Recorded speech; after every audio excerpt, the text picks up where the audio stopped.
ବାବା ଆମକୁ ଆମେ ତ ମହାଭାରତ ବିଷୟରେ ଅନେକ କଥା ଶୁଣିଛୁ। ଯେଭଳି ମହାଭାରତ କହୁଛି ବିଭିନ୍ନ କଥା ଅଛି ଯେ ମହାଭାରତ ମାନେ ପୂର୍ବରୁ ନିର୍ଦ୍ଧାରିତ ହେଇଥିଲା। ଏ ବିଷୟରେ ଆମେ ଶୁଣିଛୁ। ଏ ବିଷୟରେ ଆପଣ କିଛି ଆମକୁ କିଛି କୁହନ୍ତୁ। ମହାଭାରତ ଯୁଦ୍ଧର ମୁଖ୍ୟ କାରଣ ହେଲା ଶକୁନି। ଶକୁନି। ହଁ, ତା କାରଣ ଅଛି। କଣ ତା କାରଣ? ଯେତେବେଳେ ପ୍ରତ୍ୟହ ହୁଁ କୌରବ ଏବଂ ପାଣ୍ଡବମାନେ ସଭାରେ ବସନ୍ତି, ହଁ ହସ୍ତିନା ରାଜସଭାରେ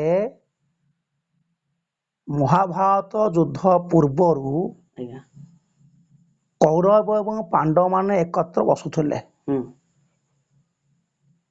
ହେଲେ ମହାମାନି ଦୁର୍ଯ୍ୟୋଧନ ହୁଁ ସବୁବେଳେ କହେ ହୁଁ ପାଣ୍ଡବମାନଙ୍କୁ, ହୁଁ। ବସ ହେ ଧର୍ମକ ନନ୍ଦନ।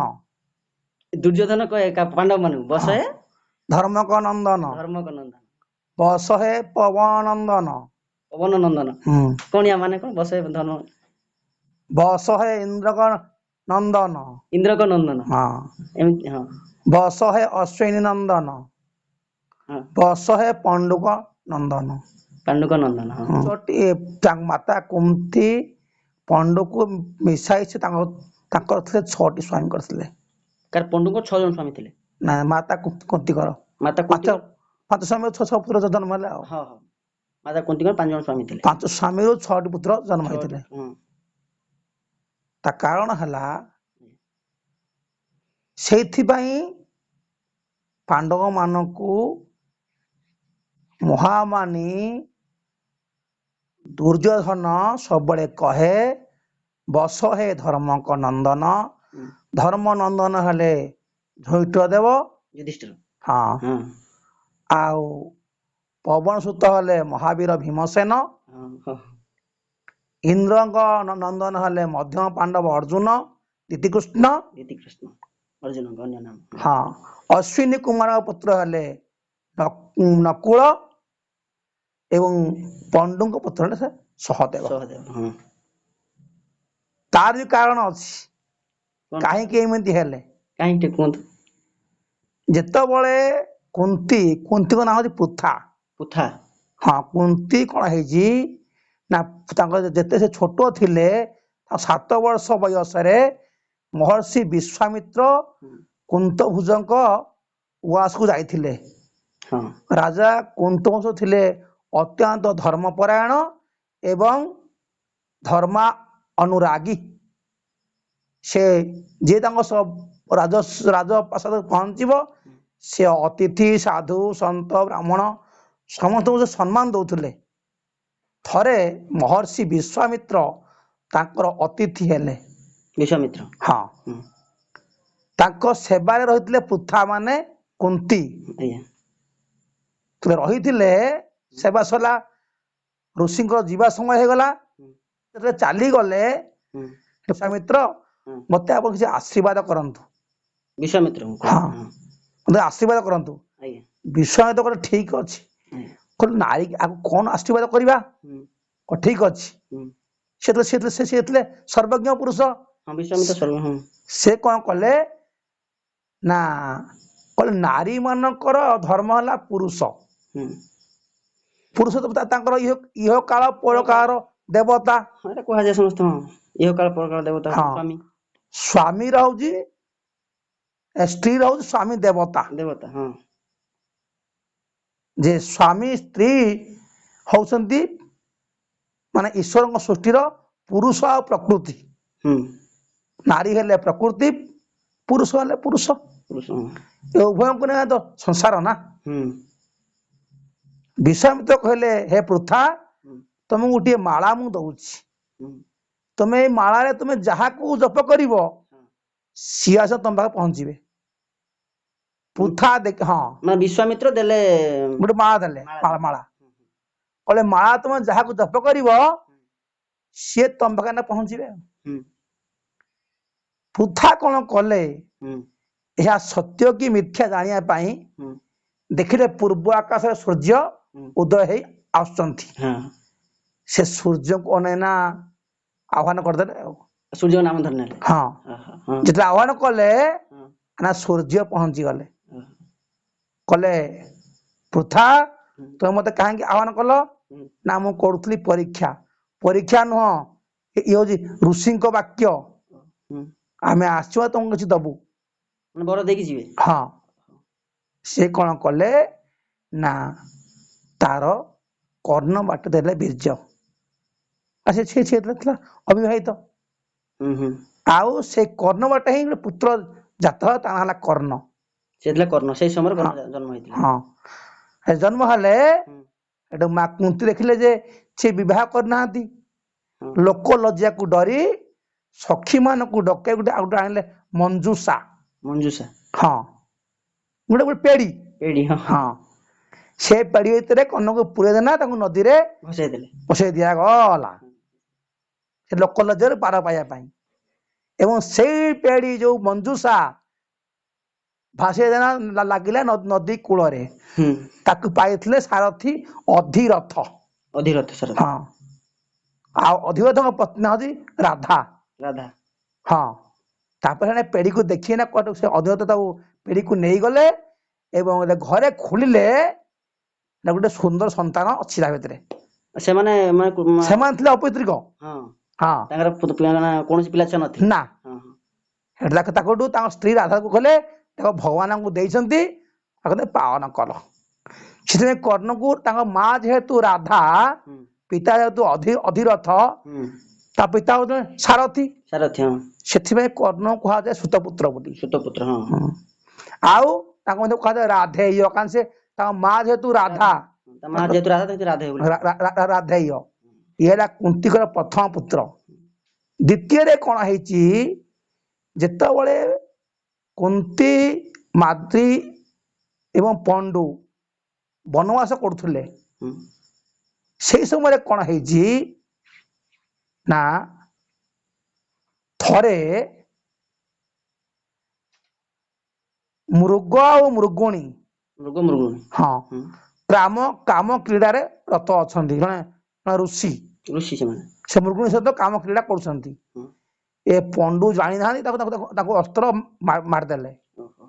ସେ ଋଷି ନିଜର କାମ ପୂର୍ଣ୍ଣ କରିବା ପାଇଁ ହୁଁ ସେ ମୃଗୁଣୀ ସହିତ ଅଛନ୍ତି କ୍ରୀଡାରେ। ହୁଁ ଇଏ କିନ୍ତୁ ଜାଣିନାହାନ୍ତି, ହୁଁ ଏ ମୃଗ ବୋଲି ମାରିଦେଲେ। ଋଷି ଅଭିଶାପ ଦେଲେ, ହୁଁ ମୁଁ ଯେମିତି ସ୍ତ୍ରୀ ସଙ୍ଗ ସମୟରେ ତୁ ମତେ ମାରିଲୁ, ହୁଁ। ସେମିତି ସ୍ତ୍ରୀ ସଙ୍ଗ କଲେ ତୁ ଭସ୍ମ ହେଇଯିବୁ। ଓହୋ। ସ୍ତ୍ରୀ ସଙ୍ଗ କଲେ ତୁ ତ ମରିଯିବ। ମରିବୁ। ଏହା କଲେ ଋଷି ମରିଲେ ଆଉ। ସେଇଠୁ କୁନ୍ତୀଙ୍କର ପଣ୍ଡୁଙ୍କର ଆଉ ମିଳନ ହେଇପାରିଲା ନାହିଁ। ତାପରେ କୁନ୍ତୀ କଣ କଲେ ନା ବଂଶ ରକ୍ଷା ପାଇଁ, ତାଙ୍କୁ ଅଭିଶାପ ମିଳିଥିଲା ହଁ ସେଥିପାଇଁ। ହଁ ହଁ ଅଭିଶାପ ମିଳିଥିଲା, ହୁଁ ସେଥିପାଇଁ ସେ ପ୍ରଥମେ ଆହ୍ୱାନ କଲେ ଧର୍ମକୁ। ହୁଁ। ଧର୍ମଙ୍କ ପାଖରୁ ଜନ୍ମ ହେଲେ ଯୁଧିଷ୍ଠିର ଦେବ। ଧର୍ମରାଜ ଯୁଧିଷ୍ଠିର ଜନ୍ମ ହେଇଥିଲେ। ହଁ ତାପରେ ଆହ୍ୱାନ କଲେ ପବନକୁ। ପବନ ଠାରୁ ଜନ୍ମ ନେଲେ କିଏ ନା ମହାବଳୀ ଭୀମସେନ। ଭୀମସେନ। ହଁ ତାପରେ ଆହ୍ୱାନ କଲେ କାହାକୁ ନା ଇନ୍ଦ୍ରଙ୍କୁ। ଇନ୍ଦ୍ରଙ୍କୁ। ଇନ୍ଦ୍ର ଠାରୁ ଜନ୍ମ ନେଲେ ଅର୍ଜୁନ। ତାପରେ ଆହ୍ୱାନ କରିଥିଲେ କାହାକୁ ନା ଆକୁ ଅଶ୍ୱିନୀ କୁମାରକୁ। ଅଶ୍ୱିନୀ କୁମାର ଆହ୍ୱାନ କରିଥିଲେ ମାଦ୍ରୀ। ମାଦ୍ରୀ। ହଁ ମାଦ୍ରୀ ସେ ଆହ୍ୱାନ କରିଥିଲେ। ମାଦ୍ରୀଙ୍କ ଠାରୁ ଅଶ୍ୱିନୀ କୁମାର ଜନ୍ମ ହେଲା ନକୁଳ। ନକୁଳ ହଁ ମାଦ୍ରୀଙ୍କ ପୁତ୍ର ନକୁଳ। ନକୁଳ। ତିନିରେ ଦିନେ କଣ ହେଇଛି, ତାପରେ କଣ ହେଇଛି ପାଞ୍ଚରେ ଦିନେ ମାଦ୍ରୀ ଆଉ କୁନ୍ତୀ ଗାଧେଇକିନା ଆସିଛନ୍ତି। ହେଲେ ମାଦ୍ରୀ ବହୁତ ସୁନ୍ଦର ଦେଖା ଯାଉଛନ୍ତି, ତାଙ୍କୁ ପଣ୍ଡୁ କୋଳ କରିଦେଲେ। ସେଇଠି ମାଦ୍ରୀଙ୍କ ଗର୍ଭ ହେଲେ ସହଦେବ, ଆଉ ପଣ୍ଡୁଙ୍କ ମୃତ୍ୟୁ ହେଇଗଲା। ଏ ହେଲା ପାଣ୍ଡବଙ୍କ ଜନ୍ମ ବୃତ୍ତାନ୍ତ। ବୃତ୍ତାନ୍ତ। ଏକଥା ଜାଣିଥିଲା କିଏ? ଜାଣିଥିଲେ କୌରବ ମାନେ। କୌରବମାନେ ଜାଣିଥିଲେ। ହଁ ଆଉ ସେଥିପାଇଁ ସେମାନଙ୍କୁ ସଭାରେ ଏଇଭଳିଆ କହିକି ଚିଡଉଥିଲେ। ହଁ ଚିଡଉଥିଲେ। ଓହୋ ହୋ। ସେଇଥିପାଇଁ ମହାମାନି ଦୁର୍ଯ୍ୟୋଧନ କୁହେ, ହୁଁ ବସ ହେ ଧର୍ମକ ନନ୍ଦନ, ଧର୍ମକ ନନ୍ଦନ ବସ ହେ ପବନ ସୁତ, ବସ ହେ ଇନ୍ଦ୍ରକ ନନ୍ଦନ, ଇନ୍ଦ୍ରଙ୍କ ନନ୍ଦନ ହଁ ଅର୍ଜୁନ। ହଁ ବସ ହେ ଅଶ୍ୱିନୀ ସୁତ, ବସ ହେ ପଣ୍ଡୁକ ନନ୍ଦନ। ମା କୁନ୍ତୀଙ୍କ ଠାରୁ ଜନ୍ମ ହେଇଥିଲେ କିଏ? ଯୁଧିଷ୍ଠିର ଦେବ, ଭୀମସେନ ଏବଂ ଅର୍ଜୁନ। ଆଉ ମାଦ୍ରୀଙ୍କ ପାଖରୁ ଜନ୍ମ ହେଇଥିଲେ ନକୁଳ ସହଦେବ। କୁନ୍ତୀଙ୍କ ଦୁଇ ପତ୍ନୀ। ହୁଁ ଇଏ ଗଲା ପାଣ୍ଡବଙ୍କ ଜନ୍ମ ବୃତ୍ତାନ୍ତ। ହୁଁ ଏ ବିଷୟରେ କୌରବ ମାନେ ଜାଣି ତାଙ୍କୁ ସଭାରେ ପ୍ରତ୍ୟହ ଏଭଳି କଟୁକ୍ତି ପ୍ରୟୋଗ କରୁଥିଲେ ହୁଁ। ଏବଂ ତାଙ୍କୁ ଅସମ୍ମାନ କରି ସଭାରେ ବସଉଥିଲେ। ତା ପାଣ୍ଡବ ମା ସବୁବେଳେ ଭାଇ ହଉଛି ଭାଇର ଶତ୍ରୁ। ଶତ୍ରୁ ମାନେ ଭାଇ ଭାଇର ଶତ୍ରୁ ବୋଲି କୁହାଯାଏ। ହଁ, ଭାଇ ଠାରୁ ଶତ୍ରୁ ଏ ଦୁନିଆରେ କେହି ନାହାନ୍ତି। ଆଉ ଭାଇ ଠାରୁ ଭଳି ଭାଇର ମିତ୍ର ଏ ଦୁନିଆରେ ମଧ୍ୟ ଏ ସଂସାରରେ କେହି ନାହାନ୍ତି। ଠିକ ଠିକ ଏକଦମ। ତାର ପ୍ରମାଣ ହଉଛି ନା ମହାରାଜ ରାମଚନ୍ଦ୍ର ଏବଂ ଲକ୍ଷ୍ମଣ ରାମ ଲକ୍ଷ୍ମଣ ତ ସେ ଥିଲେ ଏକ ଆତ୍ମା। ଭାଇ ପାଇଁ ଭାଇ ଜୀବନ ଦେଇଥିଲା। ନା ରାମକୁ ତ ବନବାସ ଥିଲା, ଲକ୍ଷ୍ମଣଙ୍କୁ ତ ହଁ, ଦେଇନଥିଲା ନା, ସେଥିପାଇଁ ଲକ୍ଷ୍ମଣ ତାଙ୍କ ସାଥିରେ ଯାଇଥିଲେ। ସେ ଥିଲେ ଭାଇଙ୍କର ଦାସ। ଦାସ ହଁ। ଭାଇ ବଣଙ୍କର ମୁଁ ବଣକୁ ଯିବି, ଜାଣିଲ କି? ହୁଁ ଆଉ ଦେଖ ଦେଖ ଭରତ ହୁଁ ରାମଙ୍କ ପାଇଁ ସେ ରାଜପଦ ସ୍ଥାନରେ ସେ ବି ଜଟା ପିନ୍ଧିଥିଲେ। ସେ ବି ଥିଲେ ସେ ତାଙ୍କ ମାନେ ବଡ ଭାଇ ପ୍ରତି ତାଙ୍କର ବି ସ୍ପୃହା ଥିଲା। ହଁ, ତେଣୁକୁ ସେଥିପାଇଁ କିନ୍ତୁ କିନ୍ତୁ କୌରବ ମାନଙ୍କ ତାହା ଥିଲା ସମ୍ପୂର୍ଣ୍ଣ ଅଲଗା। ଚାହୁଁଥିଲେ ଦୁର୍ଯ୍ୟୋଧନ ହୁଁ। ଯେ ମୁଁ କେମିତି ଏକାଙ୍ଗ ଚକ୍ରବର୍ତ୍ତୀ ହେବି। ଏକୁଟିଆ ପୁରା ଦେଶକୁ ମାନେ ରାଜ୍ୟକୁ ଶାସନ କରିବି। ହଁ, ଦେଶକୁ ମୁଁ ଭାରତର ଗୋଟେ ଏକାଙ୍ଗ ହେବି। ଆଉ ସେ ପାଣ୍ଡବ ମାନଙ୍କୁ ମାରିବା ପାଇଁ ଚେଷ୍ଟା କରୁଥିଲେ। ସେମାନଙ୍କୁ ଭୀମକୁ ଦିଆହେଇଥିଲା ବିଷ ଲଡୁ ଯତୁ ଗୃହରେ ପୁରା ହେଇଥିଲା ଏବଂ ଭୀମକୁ ମଧ୍ୟ ସମୁଦ୍ରରେ ଫିଙ୍ଗି ଦିଆଯାଇଥିଲା। କୋଉଥିରେ ପାରିଲେନି, ସେ ଲାଷ୍ଟ କୁ କପଟ ବସାରେ କନା ପାଣ୍ଡବ ମାନଙ୍କୁ ବନବାସ ପଠେଇଥିଲେ। ମାନେ ପୋଷା ଖେଳ କରିକି ସେମାନଙ୍କୁ ଏମିତି ଇ କରିବା ହଁ ପାଇଁ ଆଉ ହଁ, ରଚିଥିଲେ ଆଉ। ହେଲେ ତାର କାରଣ ବି ଅଛି କାହିଁକି ହେଲା। ତା କାରଣ ହେଲା ଦିନେ ଭୀମ ପଚାରିଲା ଭଗବାନ ଶ୍ରୀକୃଷ୍ଣଙ୍କୁ। ଭଗବାନ ଶ୍ରୀକୃଷ୍ଣ ହେଲେ ପାଣ୍ଡବଙ୍କ ସଖା। ହେଲା ହେ ଭଗବାନ ଭାଇ ନା ପ୍ରଭୁ ଶ୍ରୀକୃଷ୍ଣ ଟିକେ ଭୀମ ସହିତ ହଁ ହଁ ମଜା କରନ୍ତି। ଭଗବାନ ଭୀମଙ୍କ ସହିତ ଟିକେ ମଜା କରନ୍ତି। ଭଗବାନଙ୍କ ସଖା ହେଲେ ଅର୍ଜୁନ ଭୀମଙ୍କ ସହିତ ଭଗବାନ ଟିକେ ଖେଳିବାକୁ ଭଲ ପାଆନ୍ତି। ମଜା କରନ୍ତି ଆଉ। ହଁ, ଟିକେ ମଜା କରନ୍ତି। ଭୀମ ବି ଖୁସି, ଭାଇ ତକ ନା। କାନା କୁନ୍ତୀ ଦେବକୀ ଦୈବକୀ ଏ ତିନି ଭଉଣୀ। କୁନ୍ତୀ ଦେବକୀ ଆଉ ଦୈବକୀ ଏ ତିନି ଭଉଣୀ। ଦେବକୀଙ୍କ ପୁତ୍ର ହେଲେ କୃଷ୍ଣ ବଳରାମ, ଆଉ କୁନ୍ତୀଙ୍କ ପୁତ୍ର ହେଲେ ପଞ୍ଚୁ ପାଣ୍ଡବ। ଭାଇ ନା।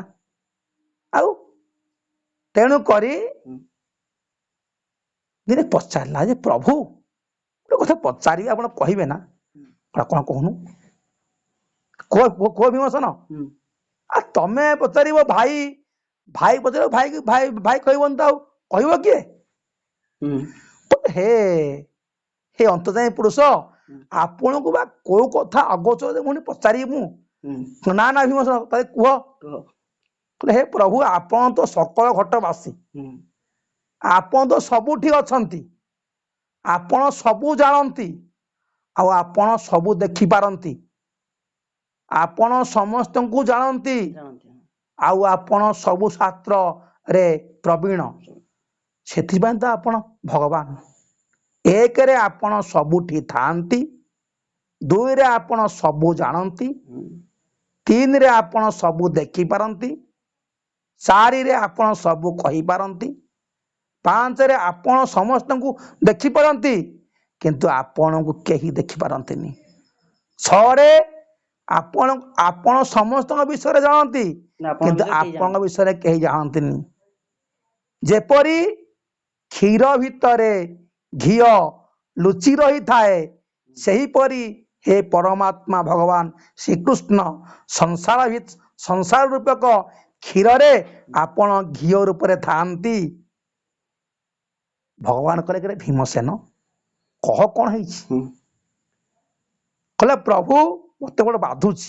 କାହିଁକି ନା ସବୁଦିନେ କହୁଛି ଦୁର୍ଯ୍ୟୋଧନ କହୁଛି, ମହାମାନି ଦୁର୍ଯ୍ୟୋଧନ କହୁଛି ବସ ହେ ଧର୍ମକ ନନ୍ଦନ, ବସ ହେ ପବନ ନନ୍ଦନ, ବସ ହେ ଇନ୍ଦ୍ରକ ନନ୍ଦନ, ବସ ହେ ଅଶ୍ୱିନୀ ନନ୍ଦନ, ବସ ହେ ପଣ୍ଡୁକ ନନ୍ଦନ। ୟାର ମର୍ମ କଣ ପ୍ରଭୁ? ମତେ ସେ ସବୁଦିନ କାହିଁକି କହୁଛି? ଆମକୁ ପ୍ରତିଦିନ ଏମିତି କହୁଛି, ସଭାରେ କହୁଛି, ଆମକୁ ବାଧା ହଉଛି। ଭଗବାନ କହିଲେ ଠିକ ଅଛି, ତମେ କହିବ ବସୁଛୁ ହେ ଗୋଲେଖଙ୍କ ସୁତ। କଣ ବସୁଛୁ ହେ ଗୋଲେଖ ଗୋଲେଖଙ୍କ ସୁତ। ହଁ ସୁତ ମାନେ ପୁତ୍ର, ଗୋଲେଖଙ୍କ ସୁତ ହଁ ପୁତ୍ର। ହଁ ଓହୋ ହଁ ତାପରେ ଭୀମ ସେଇଆ କହିଲା। କାହାକୁ ଦୁର୍ଯ୍ୟୋଧନକୁ? ହଁ ଓହୋ ହଁ ଯେତେବେଳେ ଦୁର୍ଯ୍ୟୋଧନ କହିଲା, ହୁଁ ଯେତେବେଳେ ମହାମାନି ଦୁର୍ଯ୍ୟୋଧନ ହୁଁ ହସ୍ତିନା ସଭାକୁ ପାଣ୍ଡବ ମାନେ ଆସିଲେ, ହୁଁ ସେତେବେଳେ ମହାମାନି ଦୁର୍ଯ୍ୟୋଧନ କହୁଛନ୍ତି ଭାରତ ସମ୍ରାଟ ହୁଁ ବସ ହେ ଏ ଧର୍ମକ ନନ୍ଦନ। ହୁଁ। ଧୀରେ କହିଲେ ବସ ହେ ପବନ ସୁତ। ଭୀମ କହିଲା ବସୁଛୁ ହେ ଗୋଲେଖ ଗୋଲେଖଙ୍କ ସୁତ। ଗୋଲେଖର ସୁତ। ହଁ ହଁ ସେଇଠି ସେ ସବୁଦିନେ କହୁଥିଲା, ଭୀମ ଭୀମ ଦିନେ ସେଟା ଦିନେ ଥରେ କହିଲେ। କହିଥିଲା ବୋଲି ହଁ ତାର ରାଗ ପୁରା ମୁଣ୍ଡକୁ ଚଢିଗଲା। ଦୁଃଶାସନ ରାଗିଗଲେ ବହୁତ ଆଉ। ରାଗିଗଲା ଦୁର୍ଯ୍ୟୋଧନ, ମତେ କାହିଁକି କହିଲା ବୋଲି। କିନ୍ତୁ ସବୁଦିନ ତୁ କହୁଥିଲୁ, ହଁ ଦିନେ କହିଦେଲେ ତ ସେଦିନ ରାଗିଗଲୁ। ଅସୁବିଧା ବି କଣ ଅଛି ରାଗିବା? ସେଥିପାଇଁ ହେଲା ମହାମାନି ଦୁର୍ଯ୍ୟୋଧନ।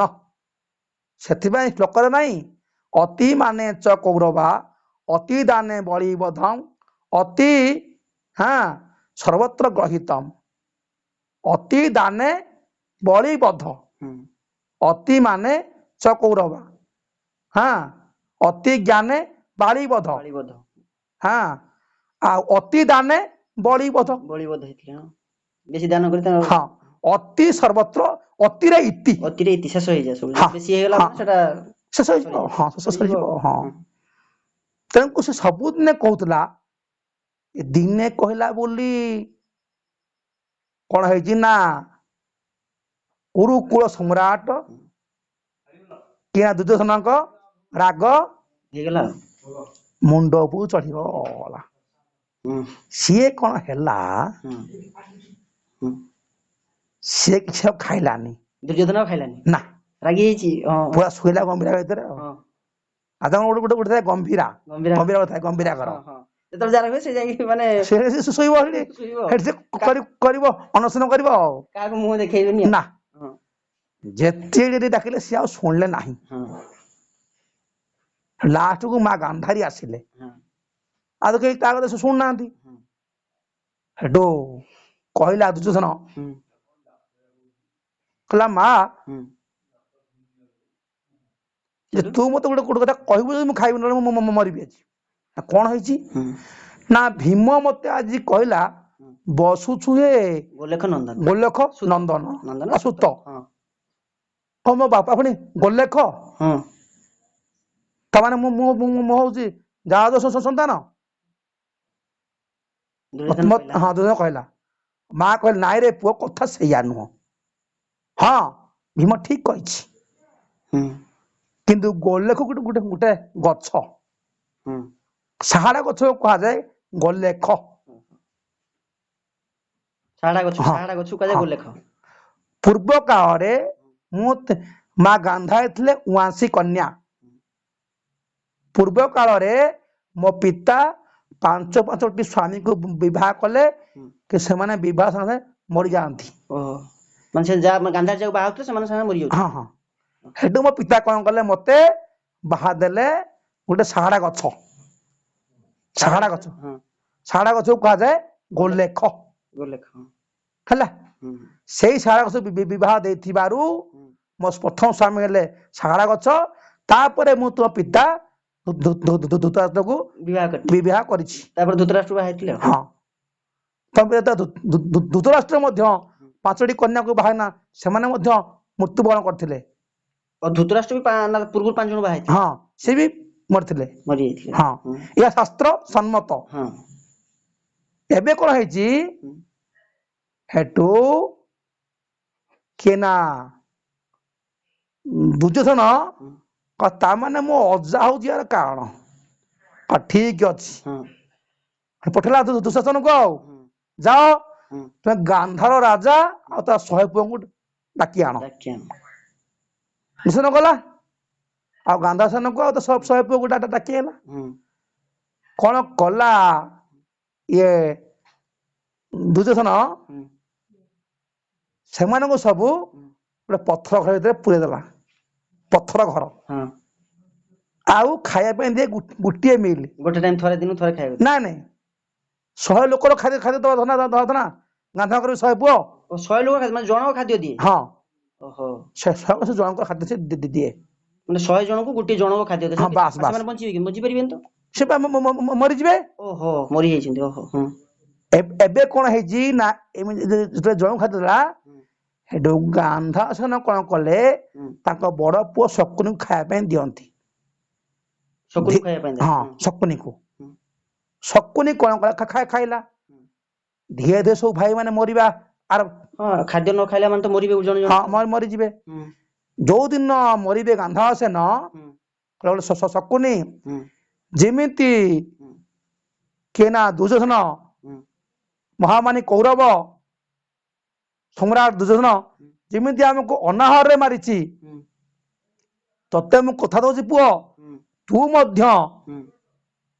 मध्य ता वंश को निपात करिबु सेथे मते बंचे रखिछि पचारला शकुनी जे तो समस्त मोर मते काहे मते रोज ହଁ ଶକୁନି ଏକଲା ପଛେ ତ ସମସ୍ତେ ନ ଖାଇକି ତା ସାମ୍ନା ତା ବାପା ତା ମାନେ ମାନେ ସବୁ ତ କୁଟୁମ୍ବ ମାନେ ମରି ଯାଉଛନ୍ତି हाँ हाँ मते तुम काहे रखिलो मु कोन करबी ହଁ ହଁ जो दिन मरी जिबे गाधा से न से कहले बाबू तो हाथ गोटे बड़ काम अच्छी कौन काम ना आम वंश को जेमिति दुर्योधन बिना कामरे आमको अनाहार रे मारिची सेमिति तू मध्य कौरव वंश को ध्वंस करिबु केमिति ना मोर अस्थि रे करू पसा काठी ସେଇ ଅସ୍ତ ମାନେ ସେଇ ଯୋଉ ହଁ ହେଇଥିଲା ପୋଷା କାଟଟା ତା ଅସ୍ଥିରେ हाँ आउ ना गांधा सन अस्थि ना आउ ଗାନ୍ଧାରସେନ ଅସ୍ଥିରେ ହେଇଛି बास आ से अस्थि रे तू ଯାହା कौरव ଯାହା ହବ ହଁ जहाँ कहीदु सिया हब ହଁ ହଁ ହଁ आ तू से अस्थि रे कौरव आ पांडव भितर पशा खेल करेइबु କରିବ पशा खेल रे पांडव मानकर राज्य संपत्ति एवं पंचु पांडव का भूषण तांकर लास्ट को कौन आनिबु शेष रे द्रौपदी की मध्य खेल रे बाजी रखिबो ओहो एवं द्रौपदी को आनिना सबु राजा सामने वस्त्रहरण करिवो द्रौपदीर वस्त्रहरण हब कुरु पांडव युद्धर मुख्य कारण ହଁ ମାନେ ଯେହେତୁ ଅନ୍ୟାୟ ହବ ମାନେ ତ ମାନେ अधर्म विलय हब ना ମାନେ ମାନେ ସେଟା ସେ କହିଥିଲେ ମାନେ ଅଧର୍ମ କରିବୁ ତାଙ୍କ ଦ୍ୱାରା କରିଲା ମାନେ ତ ହବ हब आउ कौन है ना पांडव मान को दब दब 13 वर्ष वनवास आ वर्ष दब अज्ञात वनवास यह कले कौरव आ पांडव भितर कलह सृष्टि हब एवं से युद्ध हब आ से युद्ध रे कुरुवंश ध्वंस पाइबे एवं पांडव मान रहिबे कारण पांडव मान पक्षे रहिबे भगवान श्रीकृष्ण भगवान जोठी विजय सेठी कारण भगवान को कई पारे वाला नांती जेते असुर भगवान ये मरछिन ना ହଁ ଭଗବାନ ଦାସ ତ आउ जेते असुर भगवान मारिछिन ना भयंकर असुर से भगवान मारिछिन ना एइठु पांडवଙ୍କ कोकर भितरे पशा खेल हब एवं तांकर वनवास हब तापर हेतु कौरव पांडव युद्ध आरंभ हब युद्ध रे कौरव वंश पतन घटिबो आउ पांडव माने हस्तिरा सिंहासन पाइबे जुगे जुगे अधर्मर विलय हेची एवं सत्यर बा धर्मर जय हेची भगवान जोठी सत्य सेठी भगवान जोठी धर्म मध्य सेठी हैला ओम सर्वे भवन्तु सुखिनः हरे सन्तु निरामय हरे भद्राणि पश्यन्तु मां कस्य दुख भाग भवेत् हरि ओम शांति शांति शांति।